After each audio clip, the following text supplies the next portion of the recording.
કર્મનું ફળ એક રાજા બ્રાહ્મણોને પોતાના મહેલના આંગણામાં ભોજન કરાવી રહ્યા હતા. ભોજન ખુલ્લામાં તૈયાર થઈ રહ્યું હતું. એક સમડી પોતાના પંજામાં એક સાપને પકડીને મહેલની ઉપરથી જઈ રહી હતી. સાપે પોતાનો જીવ બચાવવા સમડીને ડંખ માર્યો. થોડું ઝેર નીચે રસોઈના વાસણમાં પડ્યું. રસોઈ ઝેરીલી થઈ ગઈ. રસોઈ બનાવનારને આ ખબર ન હતી. રસોઈ પીરસવામાં આવી અને ભોજન આરોગનાર બધા જ ભૂદેવોના મૃત્યુ થયા. રાજા ખૂબ જ વ્યથિત થયો અને તેને ડર લાગ્યો કે આ બ્રહ્મહત્યાનું પાપ તેને લાગશે. બીજી બાજુ યમરાજ માટે કોયડો ઊભો થયો કે આ હત્યાનું પાપ કર્મફળ કોના ખાતામાં ઉધારવું? 1. રાજા જેને ખબર જ ના હતી કે ભોજનમાં ઝેર છે. 2. રસોઈયા કે જેઓ જાણતા ના હતા કે રસોઈ ઝેરી થઈ ગઈ છે. 3. સમડી જે ઝેરી સાપને લઈને મહેલ ઉપરથી નીકળી. 4. સાપ જેને પોતાના આત્મરક્ષણ માટે ઝેર ઓક્યું. ઘણા દિવસો સુધી યમરાજાની ફાઇલમાં આ કોયડો અટકેલો રહ્યો.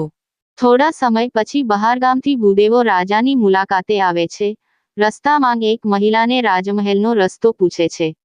મહિલા રસ્તો તો બતાવે છે પરંતુ સાથે સાથે વણમાગી સલાહ આપે છે કે ધ્યાન રાખજો, અમારો રાજા ભૂદેવોને ભોજનમાં ઝેર ભેળવીને મારી નાખે છે એટલે જમતા નહીં. બસ આ જ વખતે યમરાજાને પાપકર્મનું ફળ કોને ખાતે ઉધારવું તે સૂજી ગયું. તરત જ તેને ફેસલો આપ્યો કે બ્રાહ્મણોના મૃત્યુનું પાપ પેલી મહિલાના ખાતામાં જશે. યમદૂતોએ પૂછ્યું કે મહિલાને શા માટે, તેની તો આ બનાવમાં કોઈ ભૂમિકા જ નથી.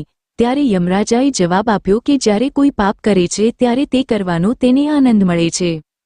આ કિસ્સામાં ના તો રાજાને કે સમડીને, સાપને કે રસોઈયાને આનંદ મળ્યો, પરંતુ આ બનાવના વખાણ કરીને બીજાની બુરાઈ કરીને પેલી મહિલાને જરૂર આનંદ મળ્યો અને એટલા માટે પાપકર્મનું ફળ આ મહિલાના ખાતામાં જશે.